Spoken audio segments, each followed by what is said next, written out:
अगर आपने पार्ट 1 और पार्ट 2 नहीं सुना तो जाकर पहले उसे सुनिए, क्योंकि पिछली रात अनिकेत के खिड़की पे बिट्टू मिट्टी से आकर कुछ लिखा था और उसी रात एक छोटा बच्चा रहस्यमयी तरीके से गायब हो गया था। सुबह होते ही पूरा वरबा टोला गांव में अफरा तफरी मच गई, क्योंकि गायब हुए बच्चे का नाम चिंटू था और उसकी उम्र 8 साल थी। उसकी माँ रो रो कर बेहाल थी और गांव वाले लाठी और टॉर्च लेकर बच्चे को ढूंढने निकल पड़े। लेकिन सबसे डरावनी बात ये थी, घर के बाहर जो छोटे छोटे पैरों के निशान मिले थे वो सीधे पनडुब्बा वाले तालाब के पास जाकर खत्म हो गए। तालाब के पास पहुंचते ही सब रुक गए, क्योंकि वहां सुबह होने के बावजूद एक अजीब सा सन्नाटा था। तालाब का पानी बिल्कुल शांत था, लेकिन बीच में पानी में हलचल थी। ऐसा लग रहा था जैसे नीचे कोई तैर रहा हो।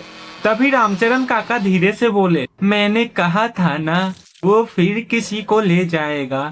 इतना सुनते ही कई लोग डरकर अपने घर वापस लौट गए, लेकिन चिंटू के पिता पागलों की तरह अपने बेटे का नाम पुकार रहे थे।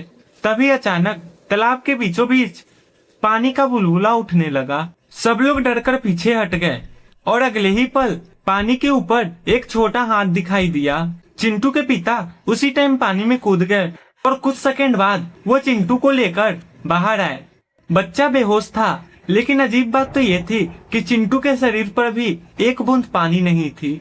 पूरा गांव ये देखकर डर गया। उसे तुरंत घर ले जाया गया। दोपहर तक चिंटू को भी होश आ गया, लेकिन होश में आते ही चिंटू जोर जोर से रोने लगा। उसकी माँ चिंटू को चुप कराने लगी। क्या हुआ बेटा, क्या हुआ बेटा, चुप करो, इतना क्यों रो रहा है। लेकिन चिंटू डर के मारे कांप रहा था। फिर उसने रोते रोते जो बात कही उसे सुनकर कमरे में बैठे सब लोगों के रोंगटे खड़े हो गए। उसने कहा, पानी के नीचे बहुत सारे लोग हैं माँ। कमरे में अचानक से सन्नाटा छा गया।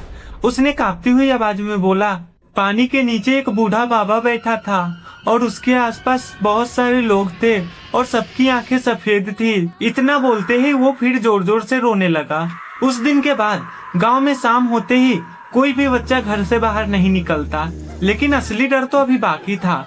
उसी रात अनिकेत और सोनू ने तय किया कि अब उन्हें किसी तांत्रिक को बुलाना ही पड़ेगा। दोनों पास के गांव में रहने वाले एक बूढ़ा ओझा के पास पहुंचा। ओझा ने जैसे ही पनडुब्बा वाले तालाब का नाम सुना, उसका चेहरा उतर गया। वो कुछ देर चुप रहा और फिर बोला, उस तालाब में सिर्फ एक आत्मा नहीं। अनिकेत ने डरते हुए बोला, मतलब? ओझा ने धीरे से बोला, जो भी उस तालाब में डूबकर मरा है उसकी आत्मा वहीं फंस गई है। ये सुनकर दोनों के हाथ पैर ठंडे हो गए। फिर ओझा ने एक और डरावनी बात कही। उसने कहा, अब वो बिट्टू को अपना रास्ता बना चुका है। उसी समय उस ओझा के घर के बाहर किसी के चलने की आवाज आई। ओझा तुरंत डर गया। उसने डर के मारे अपने घर का दरवाजा बंद किया और बोला, वो यहाँ तक आ गया। तभी कमरे के बाहर दरवाजा पर किसी ने जोर से हाथ मारा। ये सब देखकर अनिकेत और सोनू डर के मारे कांप उठे। फिर बाहर से एक भारी आवाज आई, मेरा बेटा वापस कर दो। वो आवाज बिल्कुल वैसी ही थी जैसे उस रात तालाब के पास सुनाई दी थी। ओझा ने कांपते हाथों से मंत्र पढ़ना स्टार्ट किया, लेकिन तभी दरवाजे के नीचे से काला पानी कमरे के अंदर आने लगा। आखिर ये काला पानी है क्या? क्या सच में पनडुब्बा पानी से बाहर निकल के ओझा के घर तक आ सकता है? ये सब जानने के लिए पार्ट 4 का वेट करें। और हाँ, पार्ट 4 देखने के लिए मेरे चैनल को सब्सक्राइब कर ले और बेल आइकन को ऑल पे सेट कर ले।